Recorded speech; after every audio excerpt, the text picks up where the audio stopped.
What's up, everybody? Shauna D Man here, and welcome back to the channel. Hope you guys are doing great. Hope you guys had yourselves a great week. Hope you guys are getting ready for the weekend. We are back with another Nerd Talk podcast episode. This week we are talking about Star Wars the Acolyte. Now, yes, this series has wrapped up about 3 or 4 weeks ago. I was doing weekly reviews of this series over on my other channel that you can check out in the card above. But I am back with some previous guests. You would remember them from the thumbnail. They came on and we did a review of an overall review of The Bad Batch. So I hope you guys are excited to have them back on and to talk about some Star Wars The Acolyte. We don't really dive too deep into this. We just have just a general conversation about the show itself. Like I said, it's been about a month since it's come out. Everybody's had their opinions about it. I just wanted to just sit back, relax, and just have a fun conversation about this series. But we also talk about Andor Season 2, Mandalorian Grogu, and Star Wars Skeleton Crew. So be sure to check out their channels and other content as well. But guys, sit back, relax as we dive into Star Wars The Acolyte review. Let's get into it.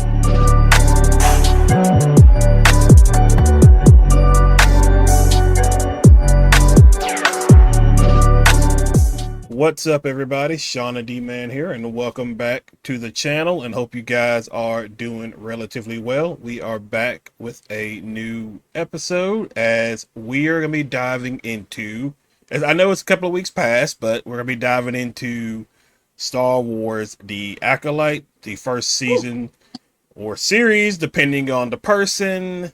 Finished up about 2 weeks ago, I think. Like 2 or 3 weeks ago, yeah. Yeah, so we are here to talk about that, but we're also going to, before we get into that, we are going to talk about some other things first, primarily because over this past weekend, D23 was going on, so we got a lot of new intel when it comes to Star Wars based projects.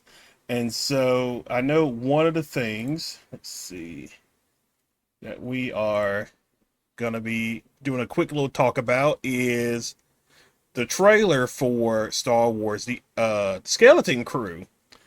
Yes. This is a project that was announced a while back. Not much. We didn't really hear anything about this particular show for quite some time. But over the weekend, we got the first trailer, and from what I've seen, most of it has been pretty positive in the general audience of this show. So you checked it out. What did you think about it? I have been waiting for this, for these promo photos for this trailer for a long time. And so I'm absolutely ecstatic about this show. I love the overall just like mood of the show and just kind of, coming off of The Acolyte with kind of the very different mood and almost genre that show kind of played with. I feel like Skeleton Crew brings this very like retro kind of 80s inspired like sci-fi adventure series, and I love the overall concept. I personally am a really big like Whovian and sci-fi fan, and so just to kind of see some of those elements get to be touched on more. I know that they've talked about the show being really heavily inspired by Goonies, which I've never watched, so I'm planning on watching that leading up to this, just to kind of see the comparisons there, talking about it being inspired by like ET and stuff like that. And the show has been described as just kind of this joyful adventure. And for me, I just love a fun, good adventure story. I love the concept of Jude Law's character, Jadna Nawood, which is such a good name, too. I love his name. And getting to see him, I think that was my favorite part of the trailer, was that reveal at the end, where one of the kids, Wim, was like a Jedi.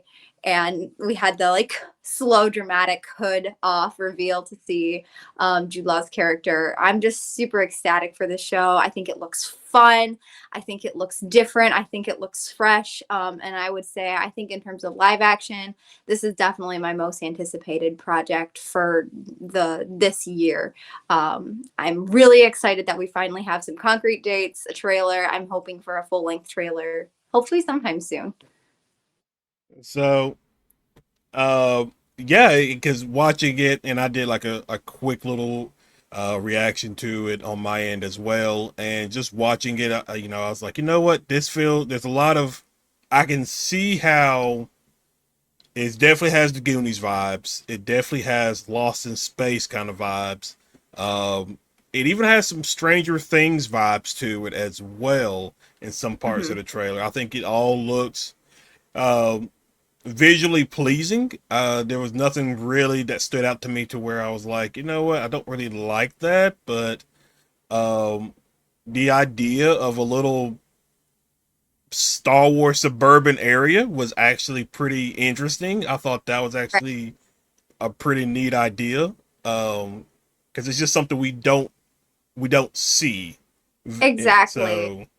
So When we saw that clip in particular, I just thought that that was really interesting and a really nice choice to make to kind of focus on the more average people in Star Wars, because we think about, the Jedi and the rebellion, and they're fighting for the freedom of the galaxy, and it feels like this show is actually going to give us a glimpse at the people that the Jedi and the rebellion have been fighting hmm, for, that they're just fighting for these little people, little people out on these, little planets out spread throughout the galaxy, just living their lives. And that is what the rebellion fought for. And that there is so much of Star Wars that's untapped, just kind of this wide galaxy that has people who are, yeah, just living in like these suburban areas, going to school, kids who are just living normal lives, and then for them to get to actually see how wide, how crazy, how vast the galaxy is, just seems like such a fun concept. I feel like we're going to get to watch Star Wars through the eyes of like just an average normal person living in the Star Wars universe, and like watch it through the lens of them actually experiencing what we've already experienced for Star Wars, if that makes sense. Like, I just think it's a really fun idea to look at this universe that we know so well through the eyes of somebody who knows nothing about it. It's just such a cool concept. I'm so excited. and I know because this, at least from my understanding, is this show kind of like, I think the events of this show is, it takes place around the same time frame of Mandalorian, Ahsoka, Book of Boba Yeah. Fett. Now, I don't know if there's like a chronological order of how these shows and how things are happening. Well, it probably was Mando and Ahsoka. Ahsoka comes after Mando. Mm-hmm. We know that, and then Book of Boba Fett kind of happens during the same time. So I'm curious to see on like where does this story fit in the grand Yeah. scheme of these particular Star Wars live action series that we have gotten up to this point. Yeah, and I know there's a couple of people who have said that while we don't think the show is necessarily really going to have a lot of ties to the characters and other plots that we have going on, there is a potential for that, especially with everything with Ahsoka, with we know Ahsoka and Sabine being left on Peridea. Like, there are some people maybe speculating that that might eventually tie into it, but honestly, even though it does happen during that time period, I'm kind of hoping this show just gets to stand on its own, and kind of just gets to show us the galaxy through these like outsiders perspectives, basically. But I don't think they've given an exact timeline for like what, like if it's before or after. They've Yeah. just said this during the same time, so it'll be interesting to see if we do get like a year time frame, and actually have a little bit more specific of a time period to place this in. So so whereas when we get into the acolyte, but where I feel like I said at the beginnings, like I feel like this show could potentially uh really unite the fan base. Because obviously, because I came across with Star Wars Theory, his saw him react to the trailer, and he looked very excited about it. Uh, So that gives you some hope right there. But I mean, I guess so. If we can all be united on something, boy, it would be a breath of fresh air. That's for yeah, sure. It's much needed in our fandom right now. So that would be nice. exactly. So that comes out December 3rd, I think is the exact Yeah. date. And then also we got more information in regards of Andor season 2. Mhm. Uh uh K2SO is going to be which we kind of figured he was going to show up, but director Krennic is also going to be making an appearance. I am I am just loving Andor, and it's really nice to see the Andor fan base kind of get their moment to shine, because a lot of people, for the most part, didn't like Andor. I just, to me, Andor is like one of the, it's probably top tier when it comes to the live action Star Wars series. Probably Mando season 2 could probably push for that number 1 spot for me, but just the visuals of Andor, the writing of Andor, it looks very. It just has always been very pleasing to me, and this season 2 is. But I think it's gonna cover 4 years and lead up to the start of Rogue One. So that's gonna be very interesting to check out as well. I don't know if we ever talked about Andor. Are you into Andor Andor as is much? only Star Wars show I actually haven't watched all the way through, and Okay. there's some reasons for that. But I know that there's a huge fan base surrounding it. It's not my personal favorite part of Star Wars, but I know it means a lot to people, and so it was still really fun to watch the announcements come out this weekend and see the people and the fan base that really loves that show come around it. So I'm definitely very excited for them.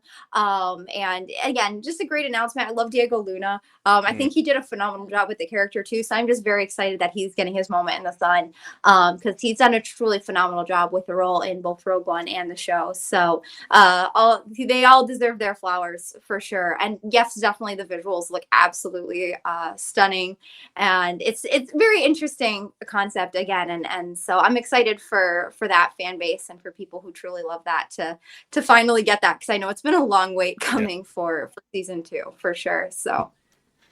So those who are watching, we have one more person who's going to jump in here shortly. I think she saw the message, so our friend Katerina Cruz is going to be jumping in as well.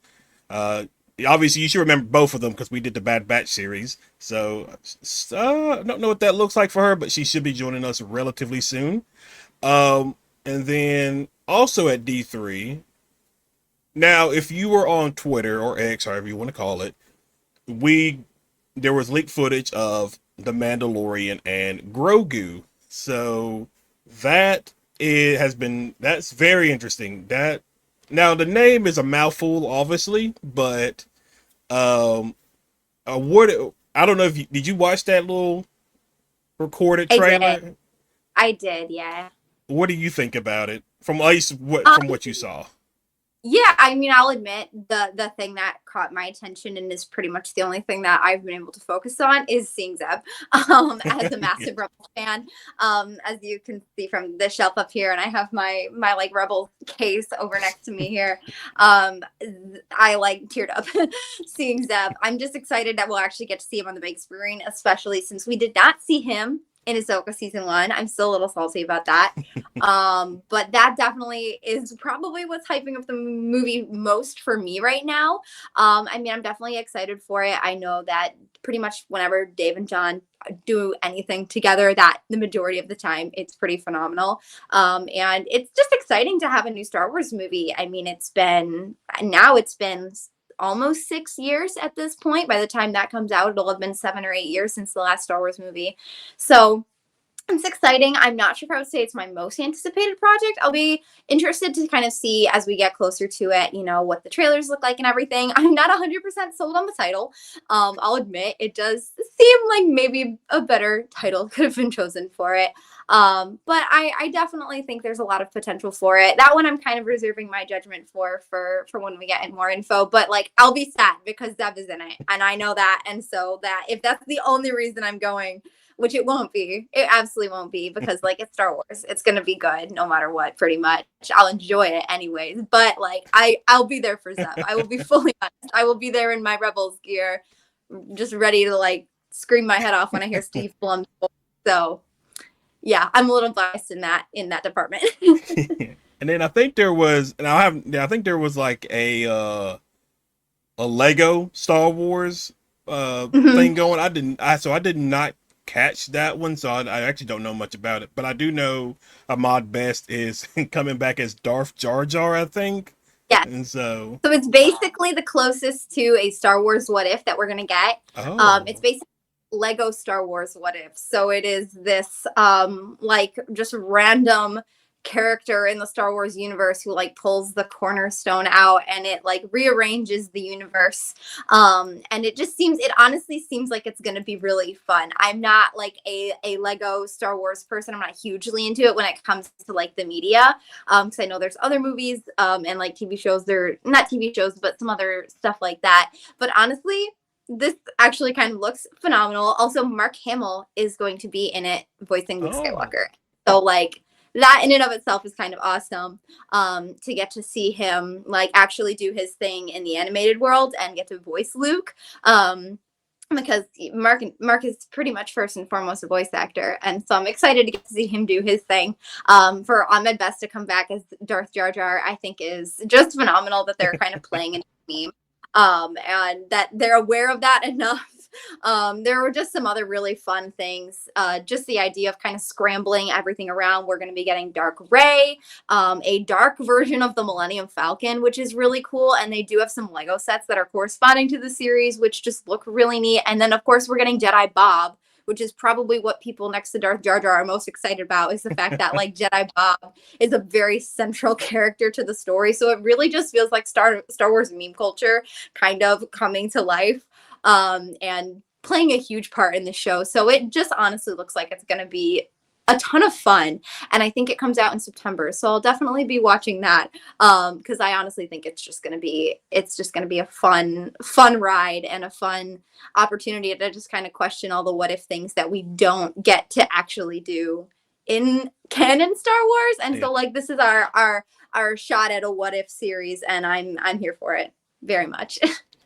And then I think that's pretty much it for Star Wars related. I know Disney had their animation panel at the time of us recording this on Sunday. Yeah, They had it I don't earlier. think we got an announcement, which is Yeah, sad. so We were hoping for one, but which is yeah, alas. it's very much upsetting because I mean their animation series that they've done has been really really good. I mean, if you look at Bad Batch, Clone Wars, Rebels, I haven't checked out Star Wars Visions yet. That is something that's on my list of shows to check out. But it is very surprising that I mean it could announce something a little bit later down the line, but it was just very surprising that they didn't mention any kind of animated series. If I had to guess, if we were going to get an announcement for that, could be next Star Wars Day kind of announcement. Yeah, So still got to my wait a guess while, but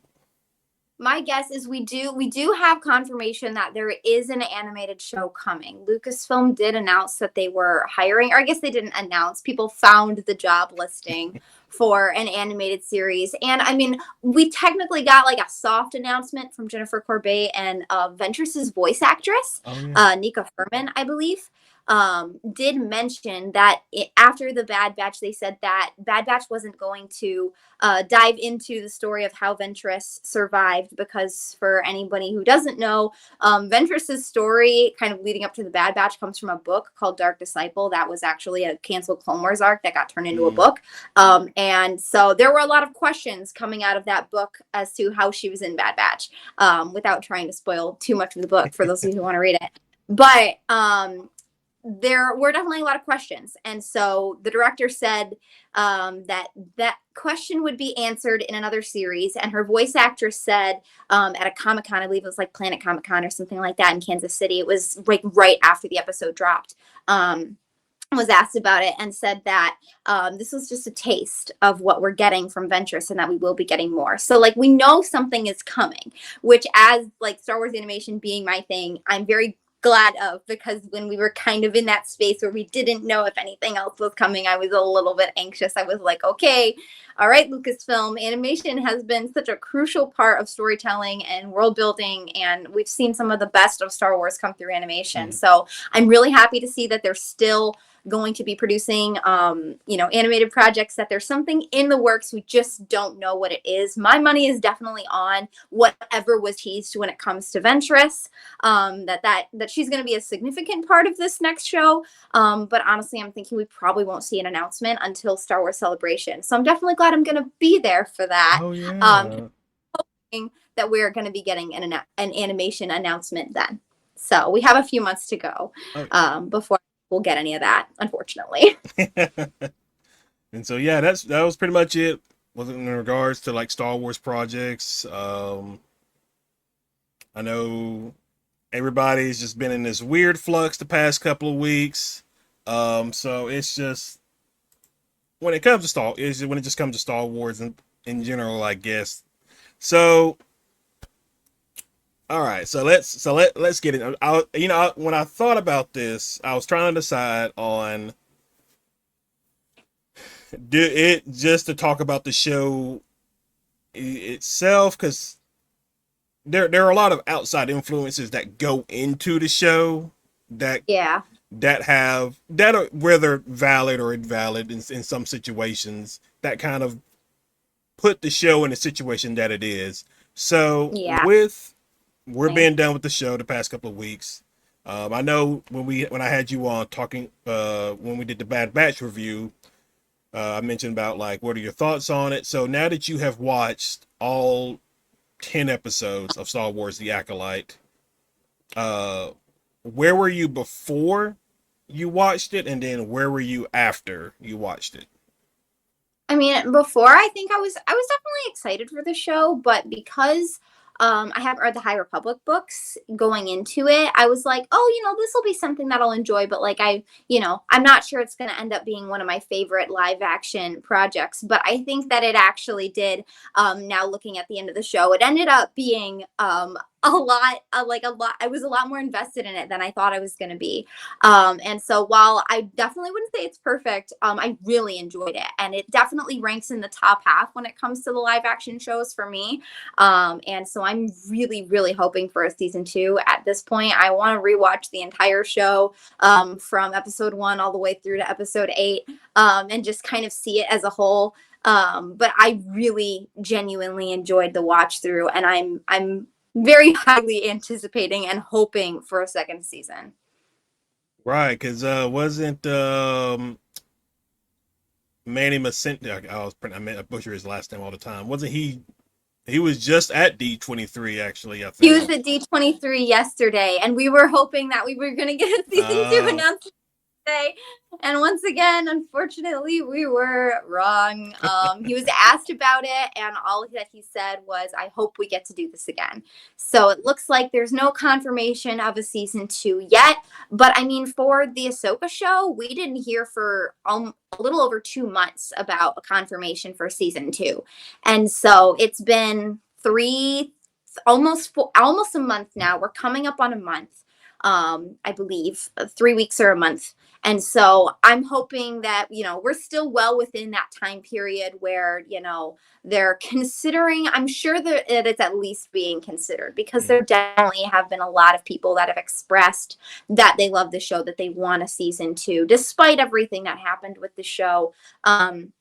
And Leslie Headland did actually, she addressed some of the review bombing, and she's like, I'm not concerned about that playing into whether or not the show gets renewed, because, producers and people like that at Lucasfilm and at Disney understand that if there's still a fan base that's going to watch the show, if there are people who are genuinely invested in it, then it's, they're not going to take that into consideration as much. So I'm very hopeful. I would say that if we don't hear anything within the next like 2 or 3 months, I might start to get a little worried. So I'm hoping for an announcement in the next month or two, hopefully. All right, because it was some time. I can't remember the amount of time that passed between the end of, like, say, Ahsoka and then the news that it got renewed for a season 2, and kind of the same thing with the Mandalorian as well. Whereas I think with the Mandalorian, I think that they, if I remember right, I think they probably went ahead and committed to 2 seasons, and then I think so. I think so. But with Andor, and with Ahsoka, both shows had a period of a few months. Like I said, with Ahsoka, it was like just over 2 months when we got the official season 2 confirmation. And there's just a lot of logistical things too that I know, that have to be considered. So I think we're still within the safe range that it's still a likely possibility the show's going to get renewed. So fingers are crossed for sure. And so obviously, because we both kind of been doing our own individual like reviews and things like that of the Acolyte. You have, from what I've saw, and you have had more positive things to say about the show. And I mean, there's always some negative things about the show as well, but like overall, you really enjoyed the show, whereas compared to me, it's not really the highest on my list when it comes to the live, at least the live action series. And I would go into each week whenever it would come out. I'd do a review right after. I would go in with kind of like just a fresh mindset. I'll forget what the previous episode did, and just like, all right, let's see what this episode has to offer, and then we'll just take it from there.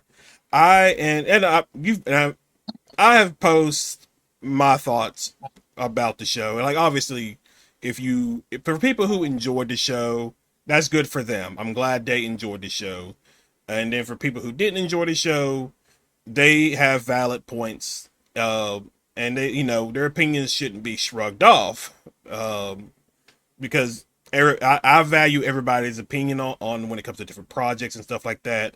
But I would definitely say, from not necessarily like you or Katarina, but both sides of the equation when it came to the show very much annoyed me. I think for me, I was pretty much just in the middle. It wasn't, at least to me, it wasn't a great show, but it also wasn't bad. I think there were just parts about it where I was kind of like, I don't necessarily agree with this aspect or this direction of it. Because like honestly, really, the only character that I liked was Soul.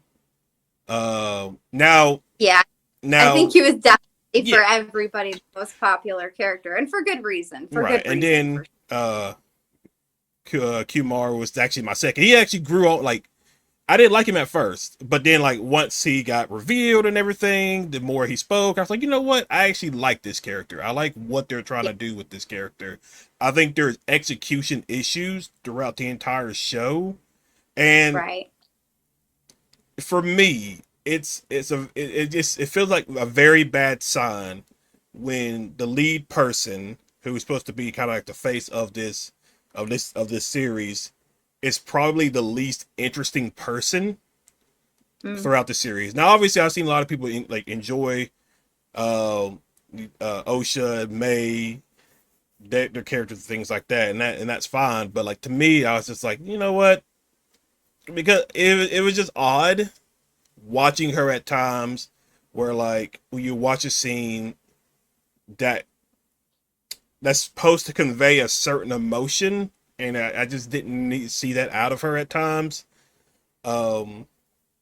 what about you? What are your thoughts on the overall characters that we got in this series? Yeah, I would definitely agree with you that Master Soul, Lee Jong Jae definitely knocked that role out of the park. He did a phenomenal job portraying the role, and I think that in terms of characters that were the most dynamic, that whose choices were the most motivated, and who I just felt were the most consistent throughout the show, I think Soul was most definitely that character. And I feel like he was definitely the driving point of the show for me. I with Ocean May, it's kind of different depending on which of the sisters, because and it kind of actually changed about halfway through the show for me, because at first I really liked Osha's character, and Mm. I felt like May's character was a little bit less motivated. But there were a couple moments for them in particular where I felt like there were things that were happening with their characters that I felt happened really quickly, Yeah. and didn't seem to have a ton of motivation or build up to them. In particular, especially the moment where May kind of turned on Chimere, and I think it was the third, or I think it was the fourth episode, and just said she was going to go back to Osha. I felt things like that happened really quickly. I also wasn't a huge fan of the fact that we had two episodes that were completely flashbacks. Because personally, especially when it comes to keeping people invested in your story, I feel like they would have benefited a lot from taking those flashback moments and dividing them up. I think that episodes 3 and 4 would have been a lot stronger if episode 3 had been interspersed between these episode 4.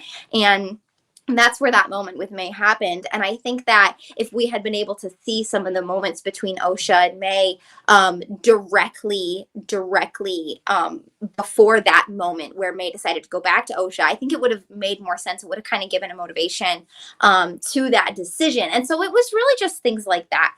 Where I just felt that some of the, again, pacing. But here's the thing at this point that I've come to the realization of is that it's not even at this point really the fault of the writers when it comes to pacing, because when it comes to looking at TV 10, 20 years ago versus TV streaming now, there's a massive difference between the fact that we're going from about 20 to 22 episodes in a season Yeah. versus 8. Yeah. Like, I don't know what it is about this magic number 8 that Disney Plus has decided, because it's not just Star Wars, it's Marvel, it's every original series that Disney Plus has done for the most part, where it's these 8 episodes. And I genuinely just believe that it's not enough time to develop a story. It's not. And the writers and producers don't get to choose the run times a lot of the time. There are executives making those decisions. And so my biggest issue at this point is with how these streaming shows are being structured by the production company themselves, because I genuinely just don't think they're giving enough time for these stories to be fleshed out. And so there's a lot of rushing that's happening. There's a lack of character development and motivation that we're able to get simply because there's a time constraint. And I just kind of don't understand that decision. I know that they're trying to pump out these shows, and that's why, like Marvel, for example, really put the brakes on, because they were pumping out all of these shows and none of them were good, because there just isn't enough time to properly play out a story. I mean, a lot of my favorite seasons of TV in the past of live action shows are ones that have hour-long episodes, and you have at least like 12, 16, 20 episodes in a season. And you just kind of need that amount of time when you're doing a TV show, because the writing style is different. The production is different for a TV show versus a movie. And so that's my biggest overall issue, honestly, when it comes to anything with streaming in particular, is there just isn't enough time. And so that was my biggest issue with the show, was, again, just pacing, lack of character motivation and consistency. But one of the things I loved most about the show was the thriller element. I felt that they really nailed that.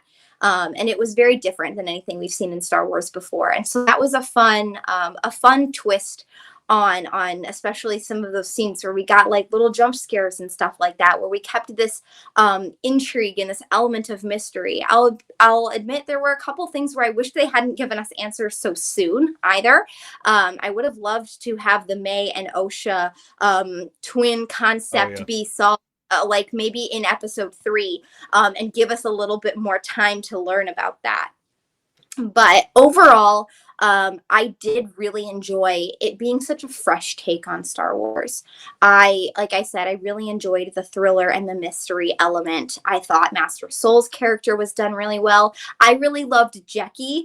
She very much was giving Ahsoka to me, and so I was pretty devastated when we Oh yeah. lost her. I thought episode 5 was absolutely phenomenal. The fight choreography, Leslie Headland, one of the claims that she made about the show before it released was that she was going to give us the best lightsaber choreography in live action since the prequels. And I do think she delivered on that. And I think there is a lot of consensus in the fandom that that fight choreography, because that is the same people who choreographed the Rogue One hallway scene. And so I think since the Rogue One hallway scene, that's probably the best lightsaber choreography that we have gotten.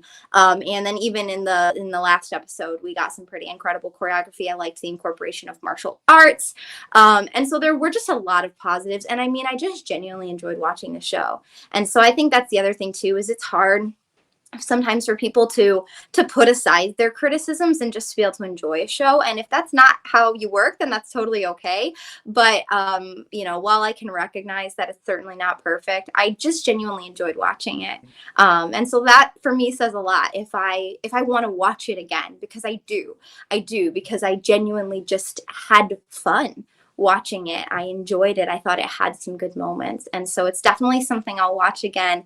And I also think it just kind of comes down a bit to personal taste too. And for me, I just felt like this fell a little bit more into like my personal taste when it comes to Star Wars. Yeah. Andor is, you know, for a lot of people, what they consider to be, you know, the best live action, you know, TV Star Wars. But for me, it just wasn't my taste. And so it's like, it kind of comes down to that too, that you can have something that's really well done and just might not be your thing. And you can acknowledge that, because I can fully acknowledge, I know Andor was really well done. It just isn't for me.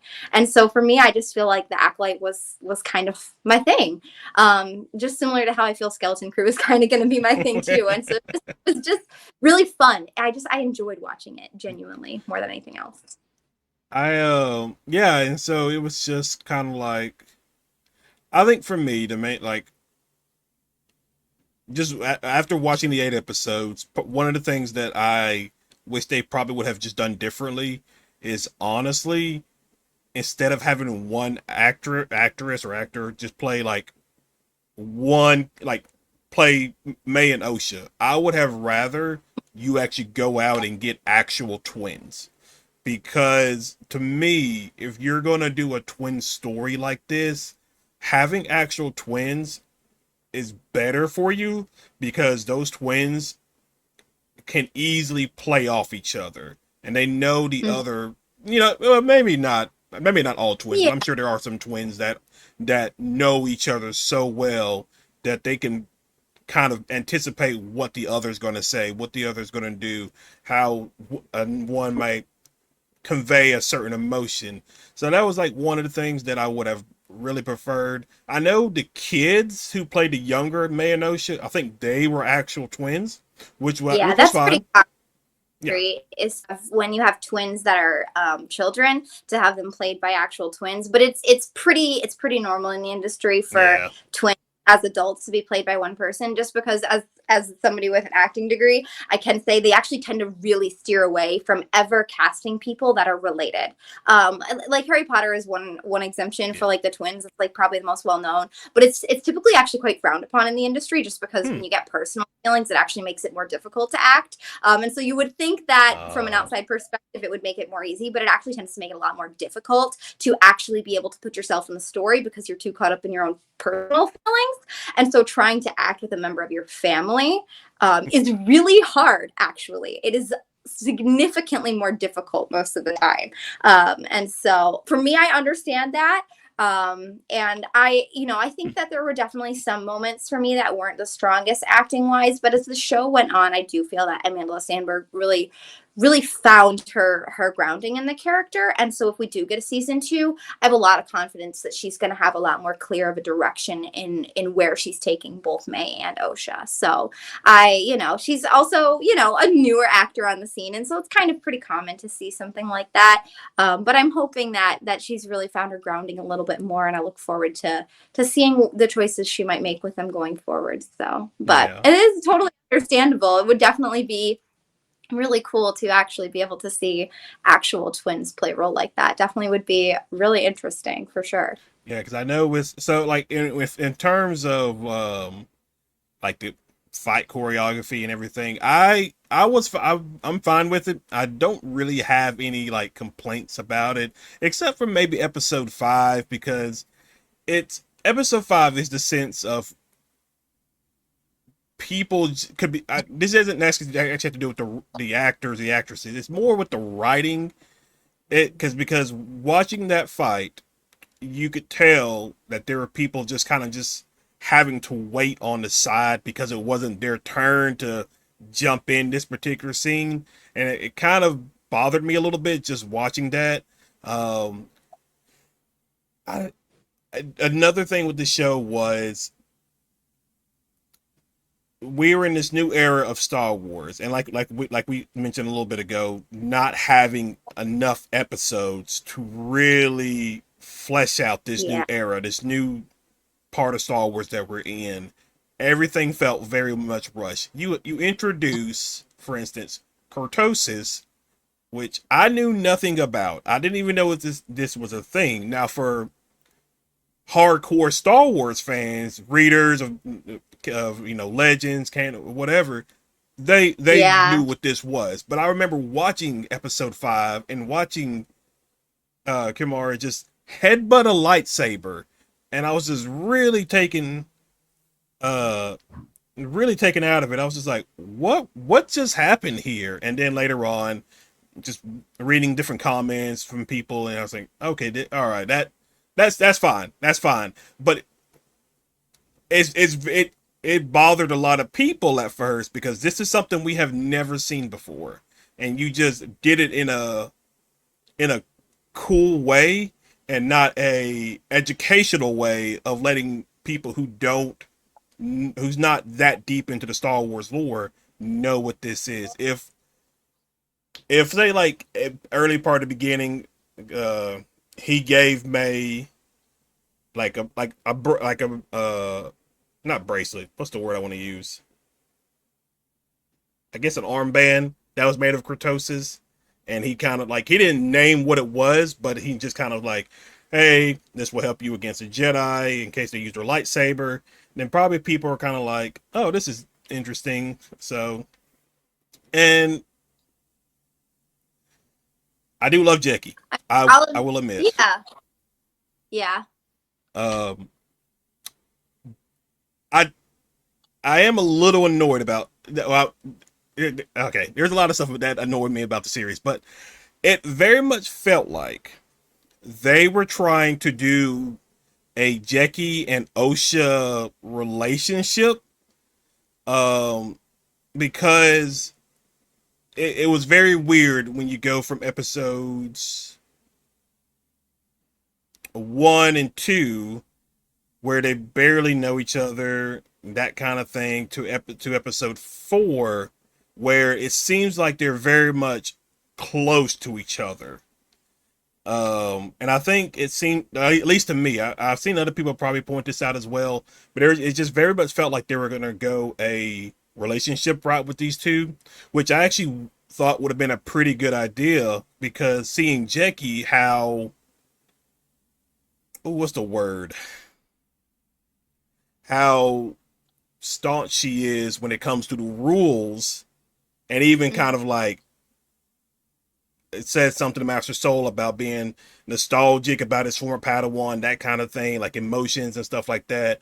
I thought if they had gone that route, that would have actually been interesting. Watching somebody who is kind of like a stickler for the rules kind of start to lax on those rules when she meets somebody that, she likes or something like that. But maybe that's just me that kind of like picked up on that. I don't know if you have I any. mean, I I really liked the relationship that was developing between the two of them, and I thought that it was really wise that they were doing that because from the dialogue and just kind of the different the different characterizations of both of them, um, the relationship definitely, friendship seemed very based on the fact that they have mutual experience and that they were both Soul's Padawan, and so that was kind of what they had started bonding over, was the experience of being his Padawan, and the couple of moments where they kind of started cracking jokes about some of the things that he would do, and Yep. their mutual experience, and there's a lot of moments again that I would have liked to see more from, but for me that relationship was really pointing at them bonding over that shared experience, and like in that way that you said, Jackie, at first when Osha came onto the scene was kind of very hesitant of Master Soul's attachment to her, because she very much was like you said, a stickler for the rules that Jedi aren't supposed to have attachments. And I think she kind of started to open herself up to the fact that, maybe having attachments to people, I don't necessarily think in like a necessarily an exclusive relationship kind Right. of way, but just caring about people, that I think that that's what she started to see in Osha. And I was really sad to see both us lose both Yord and Jecki, but I know that the reason they did that was to kind of show that you don't always get to have, those fully, completed character moments. And that was kind of the thing that was supposed to be very jarring to the Jedi, was these young lives that were very, very much cut short, that were very much unfinished. It was kind of in the middle of this character arc where she was starting to accept attachment, starting to maybe make, question some of those values, and then have her life cut short. Very much just, kind of almost out of nowhere, in this scene that happened, everything happened so fast. And so I think that was kind of done for a very specific reason. But for me, I really enjoyed seeing the two of them, kind of start to warm up to each other based over their shared experience, of being Soul's Padawan. And so I really liked that choice. I love Jackie. I was very sad to see her go, and I know Kat will immediately jump in on that. Oh, because man, was that rough. That was a rough. Sorry, you jumped in right as we're talking about the depressing stuff, No, man. I'm for real. Like, wait a minute. I walked in at the wrong time. Oof, yeah, we were just talking about Jackie and Yord, man. I Nice don't of want to you talk. to join us. I don't want to talk about it either. I'm gonna cry. um, Hello. I'm so sorry to be late. no, you're fine. So real quick, let's get your thoughts on, because we talked about it a little before at the beginning, but let's hear your thoughts on the trailer for Star Wars Skeleton Crew, and then the information that we got in regards to the Mandalorian Grogu and Andor season 2. Okay. Well, let me know if I'm lagging. Also, sorry. No, you're fine. Okay, great. I'm thrilled for all of it about Skeleton Crew. I'm so excited. It just feels like such a fresh take, and in like a non-creepy way. I love like diving into the minds of children, because I feel like they're still so untouched by the world. They're still so pure. They're excited. Like any little thing to us is like a big adventure to them. So to see these kids kind of be displaced out of their suburbs, which is still super crazy to see in Star Wars, like to know that Star Wars also has like mundane things that go on, I think is super cool. So to kind of see them be taken out of that into this grand big world, it really is very reminiscent of like Omega when she first joined the Bad Batch, and she's like, this is my first time anywhere. And it's just being able to experience and see these kids kind of have their first, time in outer space, their first time visiting other planets, their first time doing all these things is just so exciting. And then to know that it's kind of backed up by Jude Law's character, who we really don't know much about, and probably a lot of interactions with pirates, I think. I feel like the plot's still kind of very vague, but just to have the inclination of like it being Goonies in outer space is still so exciting to me. So I'm thrilled. And also Neil, he has my heart. Love Neil. Neil Nation. Neil Nation. Neil Nation. And also, oh gosh, The Mandalorian and Grogu. I know that there were some concerns that people had about it kind of feeling more like a series that they were just going to put on screen and kind of bunch it into one film. But from what I've heard from people who are at D23, and from what I've seen from the little teaser that they released, it does look a lot more high production. It does look very high budget. And I feel like it's going to be really exciting, especially since we have Zeb. Thank God. Like I was missing him for the entirety of Ahsoka to like see him come back for the Mandalorian and Grogu. I am so excited. I know that there's like a snowy planet, so I'm always like, is it going to be hot? Is it going to be like Baron? Is it what's from the Bad Batch? Baron 5 or Baron 4? Baron 5. Baron 5. Because if we go back there like another time, you'll never hear from me again. I can't. Please, twice was enough. So that's super exciting. Also, like the little end clip scene with the Anzellans and Grogu. Love that. Grogu crawling the vents. Love to see it. And then but I also like, who's the antagonist in that film? Like, we really don't know. Is it going to be Thrawn? I have no idea. So that's exciting. And then, gosh, Andor. Oh, I love Andor. It's just such a different take from like almost kind of like Skeleton Crew, where there's Ahsoka and you have all these fantasy aspects, but then there's Andor, which is still in Star Wars, and it feels like there's like that kind of magic behind it, but it's just so much more grounded and almost like super relatable, especially for a lot of things that go on in the world and in history. So to kind of see that play out with also having the representation of a Latino character on screen as the lead, and to have it be Diego Luna, I'm so excited. I just love that he loves this world. All those characters have brought forth such amazing performances. So to know that we're going to have other actors like Saw, Krennic, and then K2SO kind of come back, the actors for them, is really exciting. And then just also hearing about the order of events in which it's placed, where it kind of leads directly up to Rogue One. I'm super eager to like jump into it again. Okay. So give us like a quick brief thought on the Acolyte, and then we'll kind of just jump right back into where we were at. I loved it. I found it very exciting, very funky, fresh, and new. Just getting to see how these different characters kind of balance their handlings of grief or kind of betrayal, and each how they have all experienced it. I thought it was really interesting. A lot of twists and turns, but also like keeping it predictable a little bit, but then having like I feel like a lot of us saw Chimera coming as being like the stranger, but then to have that play out as it did, I feel like was still super shocking. So I really loved the pacing and also just the tone of it all. I think they did an amazing job in front of and behind the screen. Okay. The lightsaber combat, to when I was mentioning is that it was fine. I don't think I actually would I would probably put Obi-Wan and Vader, the second round that they had in the Kenobi series, probably above it. And then I would put Ahsoka and Skull. Did I say that right? Why do I forget his name? What was it? Baylan Skull. Yeah. I would definitely put Ahsoka. I would probably put Baylan Skull and Ahsoka above it. That primarily because let me exclude Vader and Obi-Wan. That speaks for itself because of prequel stuff. But Ahsoka and Baylan, the reason I like that one is because it's so interesting watching these two different styles of fighter kind of measure each other up, because in that scene, the first time they encounter each other, the first lightsaber fight they have with each other, mentally both know if they make the wrong mistake, one of them is going to end up dead. And it's just watching kind of sizing each other up, trying to exploit the weakness. The Acolytes combat I enjoyed it. I was actually really very much invested in it when episode 8's probably better than episode 5.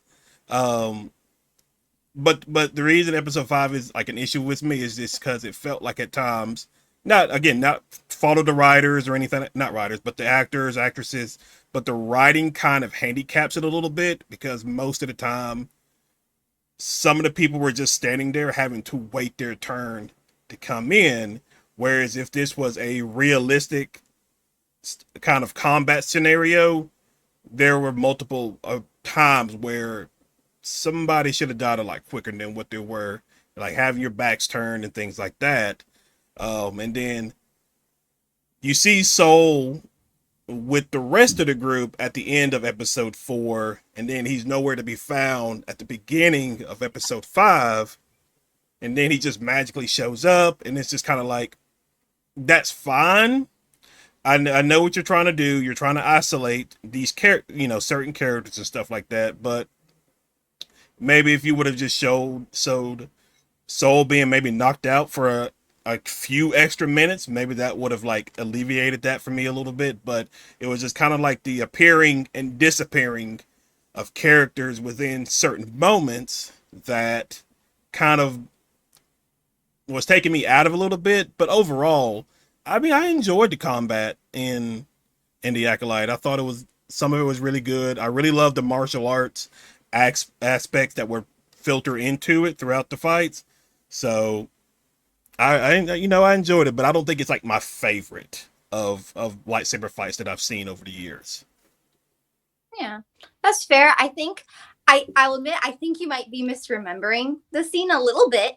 Because Probably. It's Soul been like a was month. there beginning. Yeah. And so they did actually do that. They did knock him out at the beginning. And so I do think they actually did a good job. It was a large group of Jedi on one individual person. And so I can see where you're coming from for that. I do think they actually did do a pretty good job, albeit it's very like quick.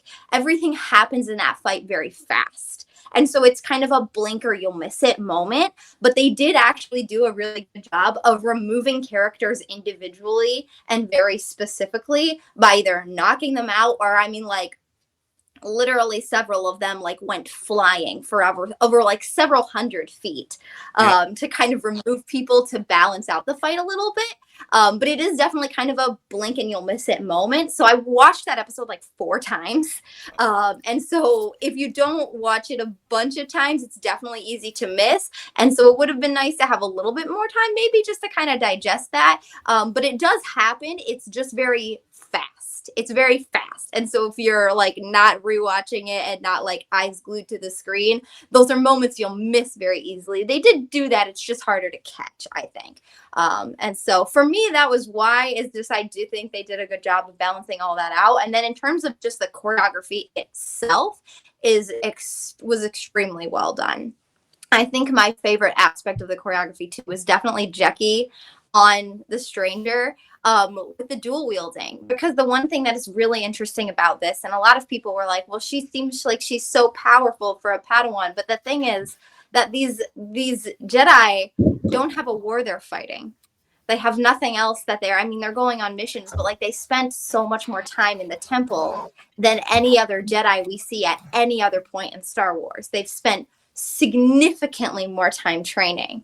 And so the difference, I think, for me is that they're not as used to combat, but they're more trained, if that makes sense, because they've spent a significant amount of time training, but they've never really had, versus the Jedi during the Clone Wars era, all have combat experience because they all have to, but they haven't been able to spend a lot of time training in the temple. Their training is on the battlefield, versus having these Jedi who have spent years of their lives exclusively just training in the temple. And so their skill set is extremely high, but then it's difficult to actually apply that to a combat situation, especially with an opponent that they're unfamiliar with.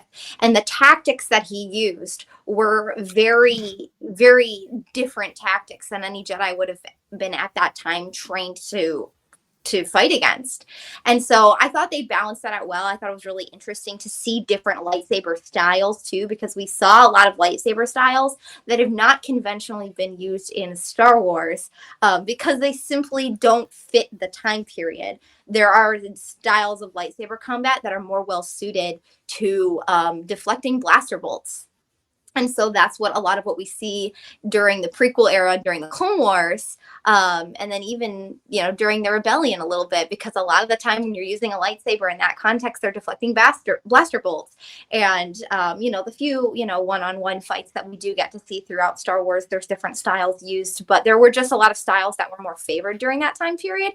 And so it was very cool to get to see some that we have almost never seen before. So for me, that was really what was the highlight of that.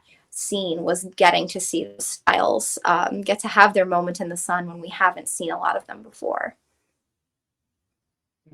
Yeah, I completely agree. I think that it was just so nice seeing like trained Jedi kind of out in the field, like you said, how I feel like their skills are definitely more refined. They probably have more like intel and knowledge on like what you would do in case of like you're actually going to go battle someone with a lightsaber. But I feel like one of the most things that you can experience is like actually doing it and participating in it, which is things that they've never gotten to do, like in, you know, the Clone Wars. And so Ahsoka is used to people fighting dirty. Like she's fought Maul, she's fought Grievous, she's used to them not playing by the rules, but these Jedi have never had to experience that or never even had that on their radar. So to kind of see how they succumb to that being their weak link was really interesting. Even as sad as it was to seeing Chimere just kind of hone in on all these people and wipe them out, like completely obliterate them, was so fascinating. And also just having like characters, and I'm sure you've already talked about it, but like characters like Yord and Jackie, characters who we thought were super pivotal to the plot, be expendable. I feel like that says so much about who Chimera the Stranger is like as a character. Yeah. And I think too, it makes a lot of sense for if we really are, which it seems like it's pretty heavily implied at this point that Chimera is Plagueis's apprentice at this time. And so after reading through the portion, I'm about halfway through now of the Plagueis novel, it makes a lot of sense. A lot of the things that he does, because Plagueis is pretty brutal in his training, and is the kind of person to train somebody how to really focus on people's individual weaknesses. He's extremely strategic.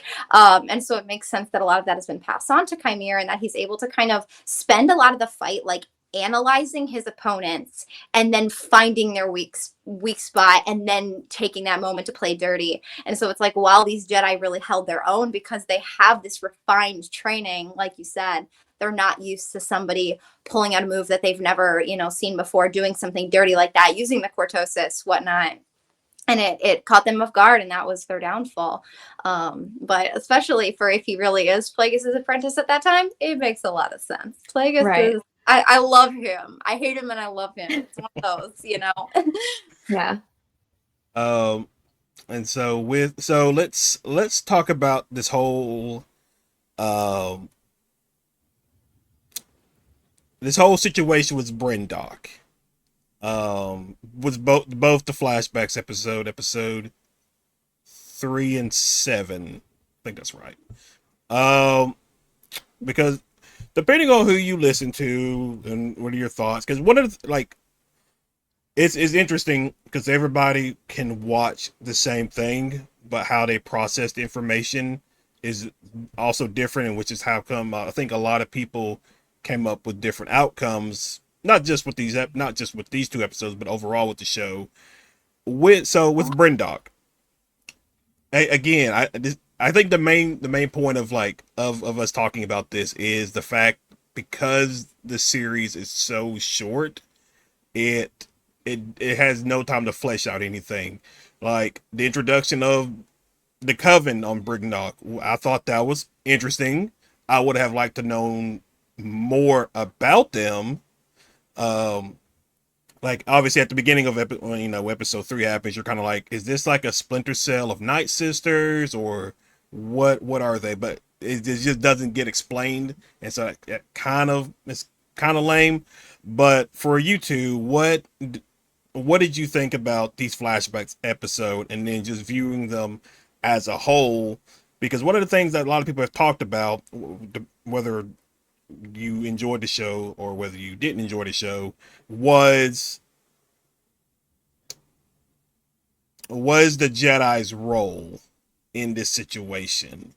I'm trying to think of a proper way to phrase it, because obviously people have phrased it in the sense that this made the Jedi look bad, but I would say both sides in this situation, both sides didn't handle this relatively well. I think you can find fault with both the Witches of Brendock and the Jedi, but I'm curious to hear what y'all think about this particular situation.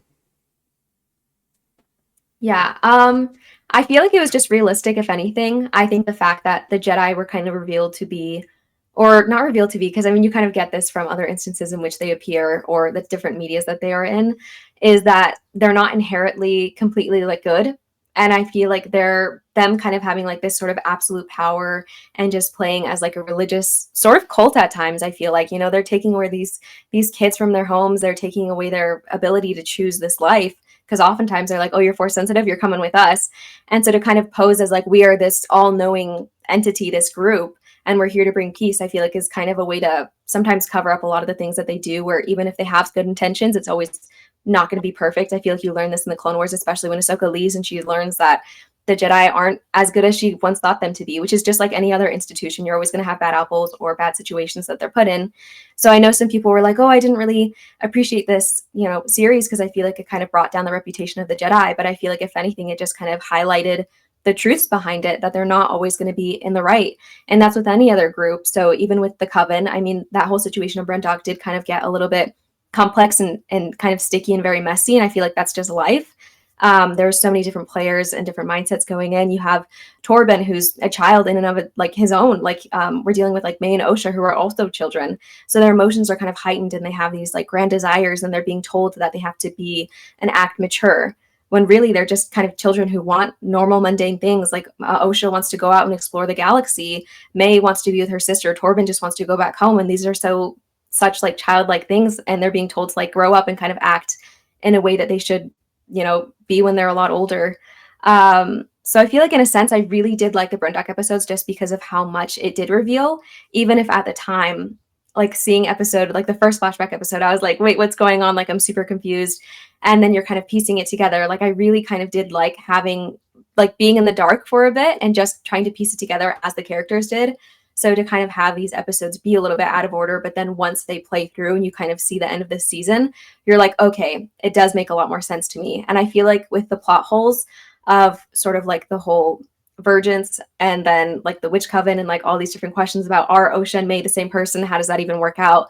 I'm just hoping for season 2. Honestly, I feel like they left a lot of plot holes open just because they're wanting to like revisit it in the future. And so I'm keeping my fingers crossed for like a renewal. Yeah, exactly the same for me. I feel like for the most part with those episodes, like I mentioned earlier, my biggest thing with those episodes is just kind of wishing they'd been broken up a little bit, because I feel like they would have done a really good job motivating then some scenes we saw in the present and like connecting those, and that it would have been just really nice, like even just like cinematography wise, to kind of have some of those transitions, is my biggest thing with those episodes. I do wish we got to see a lot more of the Witch Coven. Again, that's something I hope we can revisit a little bit more, and we still don't know what happened to Mother Coral. And so I do think that if we're getting that season 2 announcement, hopefully sometime soon, I think that they left those things open, because it's not 100% confirmed. I maybe wish they had wrapped it up a little bit more, but just like you said, I absolutely agree that I think that was what Leslie Headland went into this show wanting to do, was showing the Jedi as antagonists, not as bad, but as antagonists, showing that they are a flawed group, that they're not perfect.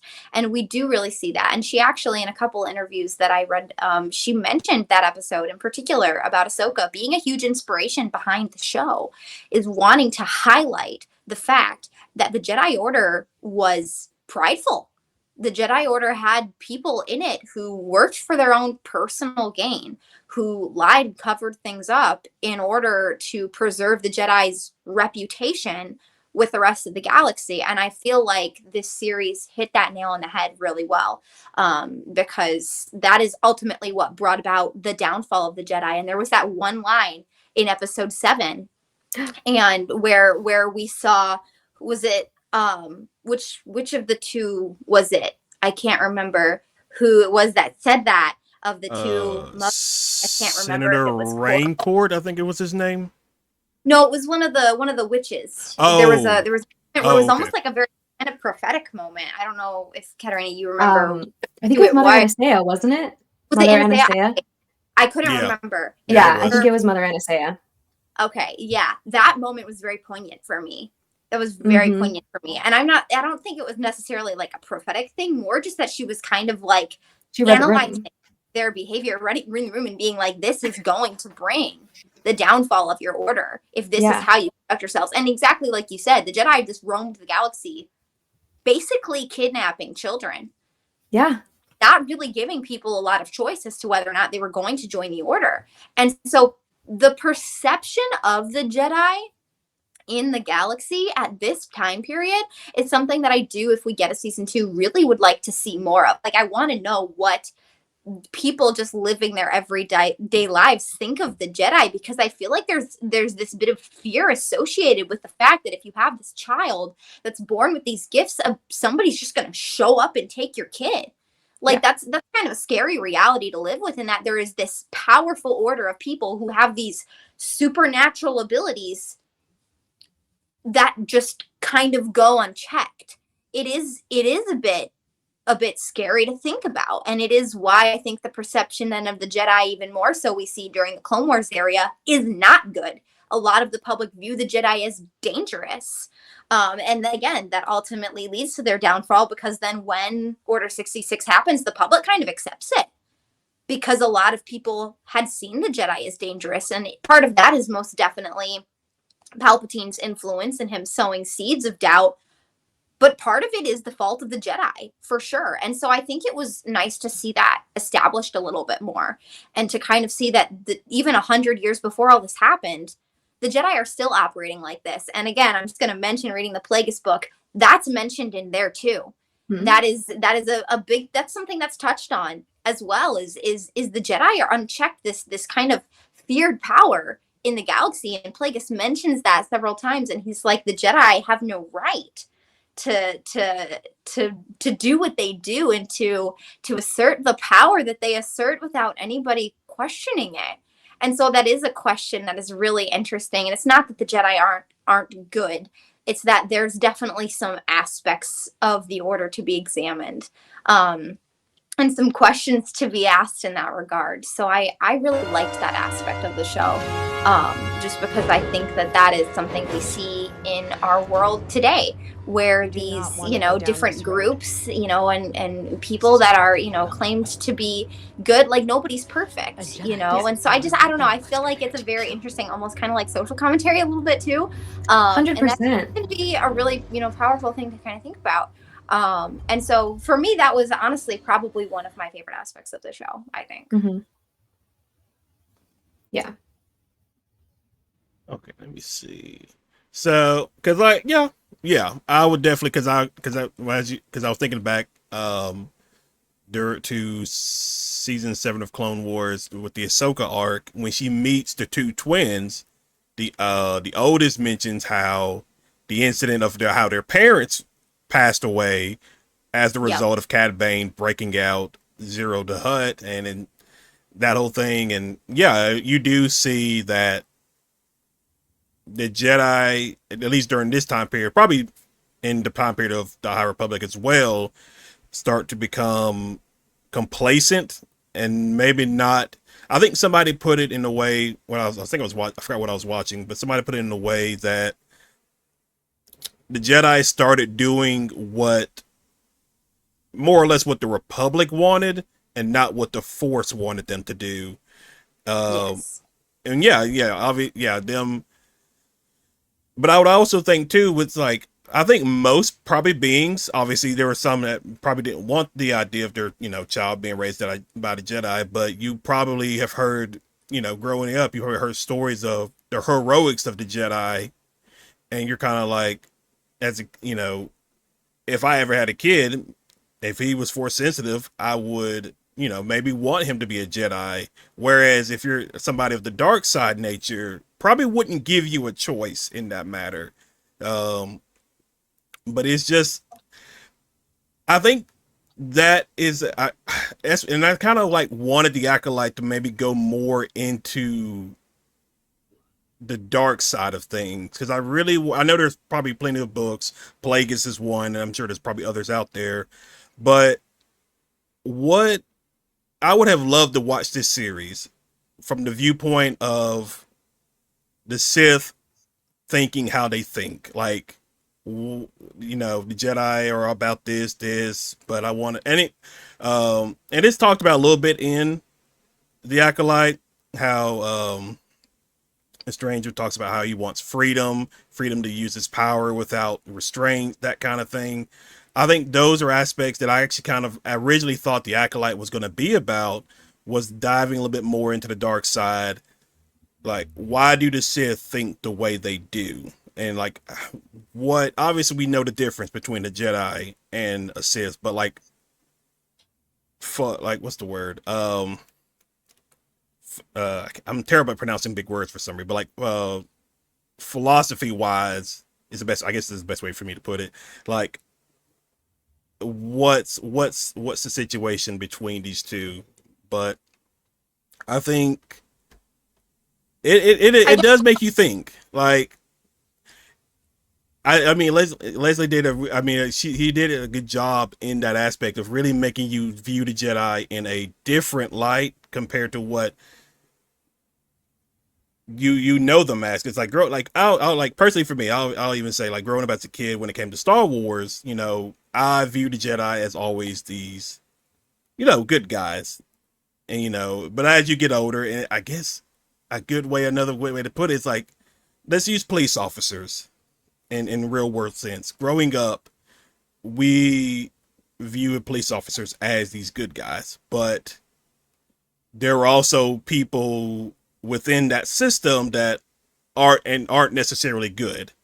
They, you know, abuse their power and that kind of thing. And so even though the actions that happened with the situation of Brindok, I still would view the Jedi as they tried to do the right thing. And that's the thing. We try to do the right thing, but sometimes it doesn't turn out the way we want it to. Yeah, and like how you said, I think that's a really good comparison. And in any, you know, in any situation like that, where I think the Jedi as a whole do mostly try to do the right thing, but that no matter what, in any group, you know, whether you're looking at law enforcement or, you know, teachers or literally anybody in any kind of position of authority, there's always going to be people who are going to work for their own selfish gain. And so I think the question then there is how the Jedi handle that situation in particular is kind of what the Acolyte was like zeroing in on. Is we have these Jedi who did something and hid it and lied about it. How is the Jedi Order going to handle that? And so I think going into season 2, if we get to kind of see that a little bit more, it would be interesting to kind of see like what the overall kind of, you know, response is of the Jedi. Like we saw what Vernestra said, and how she ended up, you know, lying about and using Sol as a scapegoat for everything.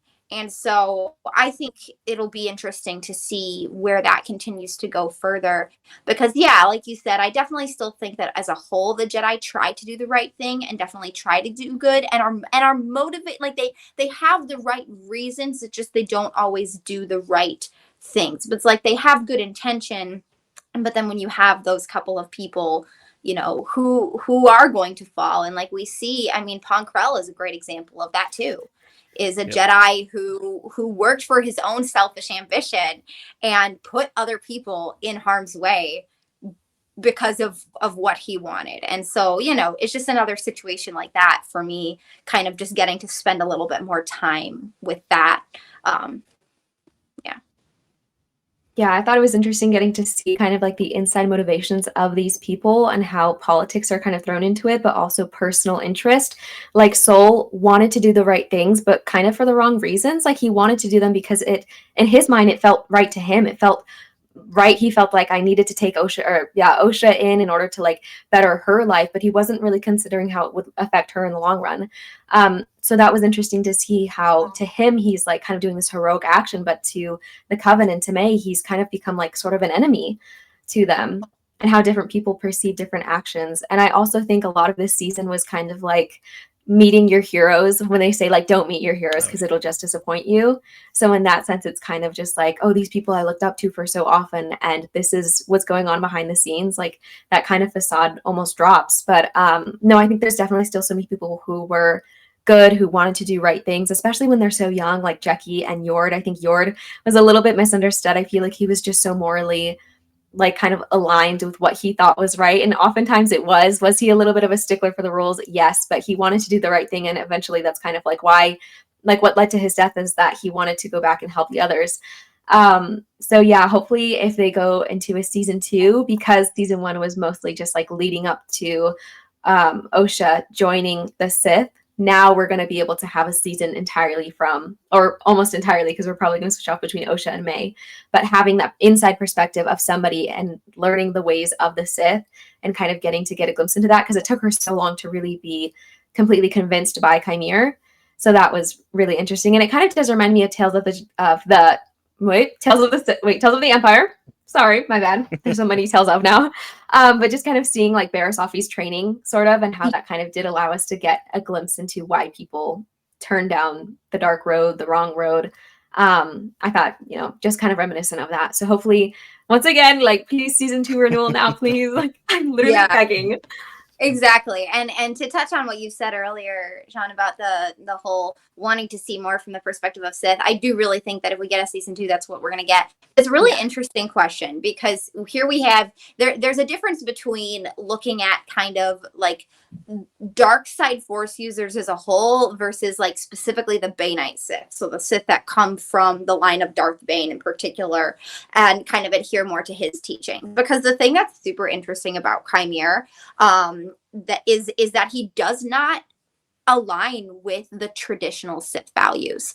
His talking about freedom and wanting to use his power in the way that he wants, and that being his ultimate goal, kind of goes pretty much directly against that, which I think is incredibly intentional. Because I mean, we have the confirmation of Darth Plagueis as a character in the show, and the timeline definitely matches up for him to be the Sith Master at this point. Mutants have a very, very, very long lifespan, and so it makes sense that even though it changes a little bit of the legend story, which again, it's legends, it's not canon, and that's perfectly fine. As somebody who's reading the book right now, it really doesn't change the story much. And I know that one of the biggest things for Leslie Headland is that she's a massive Legends fan, which as like some I love Legends. That is, I'm so excited. I'm so excited because she has talked about wanting to bring these things back into canon. And reading through the Plagueis novel right now, I see a huge opportunity for a lot of the more valuable parts of that story, the better parts of that story, to be brought back into canon. And the thing about Plagueis and his master Tenebris is the concept of a failed apprentice, which is something that we see with a lot of the Baneite Sith. And so my personal theory is that Chimere is definitely that. Because I mean, obviously we know how it's going to end up with eventually Palpatine being his apprentice, but we're nowhere near that timeline because we're looking at 100 years before the Phantom Menace. And so Palpatine isn't coming along for at least like a good 50 to 60 years. And so looking at Chimere as this kind of failed Sith apprentice, the fact that he's taken Osha on now very much points to the very, very typical Sith master has Sith apprentice doesn't is ready to usurp master. And so Chimere, it seems, is very much kind of preparing himself to usurp Plagueis. But the interesting thing about him is he doesn't want to usurp Plagueis to continue on this path of like galactic, control. Because his desire is for freedom and for him to live his life the way that he wants. That's not the overall goal of the Sith when it comes to what Darth Bane teaches. And Plagueis talks about this a lot. Slight spoilers for the book. Sorry, Kerina, I know you're. But he just talks about the plan a lot, which is the plan for for galactic control and overall Sith rule. And that doesn't seem to be something Chimere wants, which is where I think that rift is going to happen and where we're going to see that confrontation happen. And I feel so bad for Chimere. I feel terrible for him, because let me just say, I'm not going to spoil the book, but it's not going to end well. His end will not be pleasant. Poor guy. Poor guy. And so unless somehow either he walks away from dark and the dark side and manages to leave unscathed, but like Plagueis isn't going to let him do that, because that's the other thing about the Baneite Sith. If it's anybody knows about their existence who isn't a part of their order, they gotta go. And so I was very much a like, maybe this is a Knights of Ren tie-in thing for Chimere, but now I'm like, he's pretty much going to take the place of Darth Venomous, who's a character in the Plagueis novel, who is basically a failed apprentice. And that is where I see Chimere going. So for anybody out there who's read the Darth Plagueis novel, you know exactly what I'm talking about. And So we boy, should get ready to say goodbye. bad if that is going to be how things end for him, because it's not going to be good. We wouldn't wish that on anybody. I wouldn't wish that on anybody. So I love him. Like, I love his character concept, and I'm like, oh no, it's not. As I've been reading this book, I'm like, oh, Chimera, oh no, oh no, oh no. Like, this was going in the back of my mind this whole time. So, because like whether it's Marvel, whether it's Star Wars, it has always been interesting to me to watch people,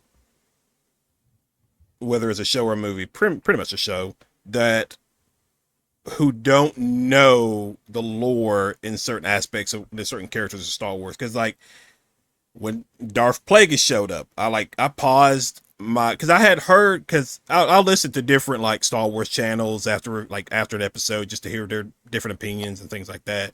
And the Star Wars Theory was one where I was listening to him. He's talking about like, you know, I think he mentioned potential of Darth Plague, like it'll be something if Darth Plagueis showed up or something like that. And then like I never knew what Darth Plagueis looked like, and so, but like I paused my TV and I was like, oh, that must be Darth Plagueis, very creepily just peeking from the shadows.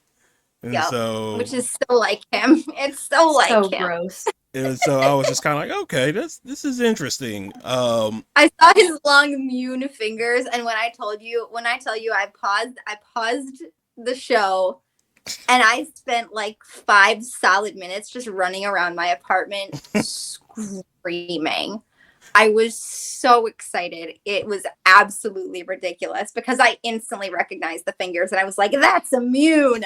I know who that is. And I lost my because mind. it was just a shot of it, because like, you know, you see the ship take off, and it's just that the way the shot is done, and you just see the fingers slowly creep out. I was like, what is that? And then it showed him. I was like, oh, hello, you've been here for probably not for some time. I would assume from the way you talk about Plagueis, he probably knows what's going on to maybe a certain extent. Absolutely. 100% he knows. There is no doubt in my mind that he's the kind of person who very much bides his time. It's really interesting because I saw people being like, why is Plagueis in a cave? He would never be hiding out in a cave. He's a socialite. And it's like, that's what he does when he's got to do, like, this man does his own dirty work when he has to. And so literally the book opens and he ends up like hiding in caves for the first 3 days. And I was like, why are people complaining about this? This is literally what happens in the book, is this man is just hiding out in a cave for several days because he is a socialite and he'll do what he has to do. He absolutely uses his position as a member of the banking clan, as a very high-ranking member of the banking clan, to establish all of his various plans. But then when he needs to do his dirty work, he does his own dirty work. And he goes and he spies on people, and he hangs out in caves, and he hangs out in swamps, and he does his thing. And so I was like, this felt, that after reading the book, just felt like, so I was like, yep, that checks out. He absolutely knows what's going on, but he bides his time. And so he's just kind of chilling, waiting for the right moment, because he's a very patient person. It's kind of wild how patient he is. It's definitely where Palpatine gets it from. Just wild. So, all right. So what, as far as, I had it in my head, I'm trying to think of where I wanted to go with it. As far as I will say, probably leave in a couple of minutes. So that's fine. And I've probably got to run. So no, that's fine. As far as the Osha and Soul relationship, do you feel like there should have been more context added into it? And the reason I say that is because, at least to me, now, I mean, obviously, if I'm wrong, then I'm wrong. I'm okay. I'm okay admitting I'm wrong, but it really comes off weird with how that relationship is presented. Not necessarily when she's an adult, but the flashbacks painted in such a weird way. Like, it's just like, he just feels that Osha's meant to be his Padawan. it was like I wasn't really, maybe I missed something, but I don't think it was ever really clarified on why this relationship between Osha and Soul was uh emerged throughout the show as it did. Yeah, I actually will agree about that. Like that specific moment in the flashback in episode 7. I do wish that they had kind of given a bit more of like a I don't want to say reason for his very strong connection to her. I wish they'd had like some kind of interaction or something. Because I will admit, it did come off as like a little bit creepy that he just like instantly felt so connected to her. I don't know, Kerina, maybe you have something to input here, but I'll admit that kind of, I was just like, I'm getting a tiny bit of the ick from that. It was a little like the rest of the relationship was so well developed, and then I was like, that felt a little weird to me. So I do get where you're coming from there, but yeah, please, Yeah. please. Well, with Soul and Osha, okay, they're two peas in a pod for like 2 hot minutes. But I feel like we did kind of get the context in the beginning with Indara talking to him, going like, and that's why I have a Padawan and you don't. So I feel like he was probably wanting and had this desire to have a Padawan to pass along his teachings for a while. And maybe Osha was the first one that kind of came along, and he was like, that's it, you're the one. And I feel like maybe a little bit of it was projecting, but then he also kind of got one that was like pre-trained a little bit. Like she was already had like some use of the Force, some knowledge of it and how that works. And she was different than, she is different. Like because obviously we know her backstory and we know that she's not like anybody else he's ever seen. She's not even like Anakin. They're two completely different people with 2 different stories and how they got birthed, even though I know there was controversy about that. But yeah, I feel like he probably just saw something special in her and had this desire already. So he was like, this is the perfect opportunity to get a Padawan. And I think over time it probably grew into something a lot more and a lot deeper. And we already know that Soul is a very emotional character. He's already very intrinsically just kind of like has these high emotions and is ready to kind of put them, like project them onto anybody, and kind of confuses them with his own emotions at times. And so I feel like for him, it was just very something that he didn't even have to think about too much. It just kind of fell and came into his life. I feel maybe. Yeah, yeah, it definitely like developed into like I guess like a father daughter. Like as they got older, I could see where it would develop into like a father daughter kind of relationship. It was just that initial of I guess it's because of how the flashback paints itself. It kind of gives off that weird vibe of it. Because he was like watching them from behind a tree. Oh yeah, stalking them a little bit. Yeah, and that's something too with the flashbacks. It's the first one makes it seem like that the witches knew the Jedi were there, which they could have already known for a while. I guess it comes off as like they kind of knew they were there, and then we get episode 7's flashback, where the Jedi doesn't know that they're there, but because I would assume you could like scan a planet from orbit, even at this era in Star Wars. I will say I do love Mother Anastasia, especially episode 7. I think episode 7 really sealed the deal for me for this particular character. How she chose to be a mother rather than a leader. How she was completely fine with just letting Osha go with the Jedi. I think there are some mishaps with the writing, because if they've never left, I mean, they've left the compound before, but if they never left the planet before, how does Osha know he wants to be a Jedi, that kind of thing. I guess it's just kind of like you see something for the first time and you're kind of like, you know what, I want that. I want to be that kind of thing or something like that. But I do love Mother Anastasia's character for sure. kind of for Osha, like that instant, just like, you know, sometimes you have those things in your life where, I mean, like I can try to kind of compare it to something in my own life. Like the first time I took like a pre-professional ballet class, like it just kind of happened very fast for me. And I ended up kind of like falling in love with that art, like very, very quickly. And so just things like that. I think that's kind of what it was for Osha, where she just like saw these Jedi and she was like, that's what, like, just kind of like felt something kind of like, you know, the Force getting deep inside her, just like drawing her to that. And so that for me, I kind of did make a lot of sense. Also, I will say, unfortunately, this is where I have to dip. That's fine. But I hope you guys enjoy the rest of your conversation. Thanks so much for having me. It's really been fun to talk about this show with you guys. Here's hoping we can celebrate a season 2 announcement soon. So Yes. well, right. good to see you guys. Bye. Bye. All right, catch you later. And so, what about you? I forgot the question. Oh man, did I forget?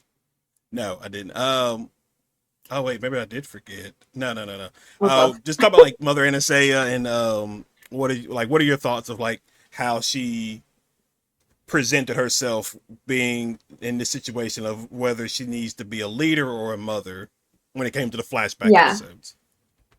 I think most, I don't want to say all good parents would probably put that role above anything else, but I feel like she knew what it came down to in the end, and she was like, I'm going to put mother first. And I think that that's a very honorable and admirable thing to do, to know that you're kind of, I mean, even though she is maybe risking the coven a little bit, she felt it in her heart to put Osha's wants and needs first. And I feel like that's something where, even though it came down to ultimately not being Osha's choice because Soul kind of forced her to go with him, the fact that Mother Anastasia was brave enough to give her that choice, and to give her that ability to pick her own future and pull her own thread, I thought was really lovely, because I feel like throughout the whole show, there's kind of this theme of choices and decisions and how that affects others around you and how that affects your future. So I love Mother Anastasia. I feel like she was very reasonable. And so to know that she kind of went out in the way that she did was heartbreaking, of course, but just a great character and well acted too. So amazing. What are some things that, yeah, like, so let's say you were in charge of the show, like now that you've watched like the entire first season, what are some aspects of this first season that if you were in charge, would you change, or would you kind of like add a little bit more context into certain aspects of it? Yeah, I would have loved to see a little bit more scenes between Osha and May. Just kind of seeing almost like the flip-floppy nature of their characters, and how one second they were like, "Oh my gosh, I love you, I miss you," to then again, like, "I hate you, I want to kill you." It did feel a little bit, gosh, a little bit confusing to me, just to kind of keep up with the pacing of their relationship and kind of where their headspaces are at, especially with each other. But at the same time, I also have 3 older sisters, and I feel like that's just kind of how sisters are. Like, you can't really explain it.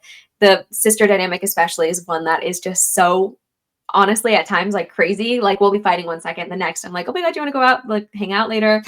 It just kind of is how it is. So I do like that it had that very sibling-esque feel. But just a little bit more scenes with them, I feel like would have made the ending kind of parting where they go their own ways and then May's mind is wiped. It would have made it a little bit more impactful, because I was a little bit like, "Oh my gosh, like, what's going on? Like, how did we end up here?" But yeah, hopefully, I keep saying it, hopefully we get a season 2, we get to see more of it. Hopefully more episodes.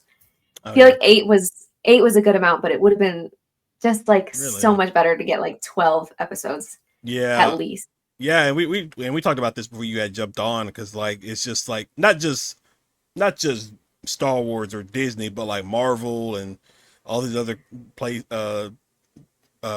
are just Yeah, doing like these House of the short. Dragon. Yeah, it's just like Game of Thrones and House of the Dragon. You can probably excuse a little bit.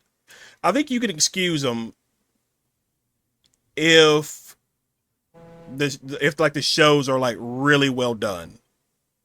Yeah. Um, but like a show like The Acolyte, I would have actually preferred it being a little bit longer. Even 10 is fine. Maybe I think 12 is probably more ideal, because I know, like, for instance, Daredevil Born Again, that was originally going to be like kind of like I think like the Netflix series. It was going to have like 20ish episodes, but then they cut that down to like I think 12 or something like that. And so I because I just don't feel like we got enough.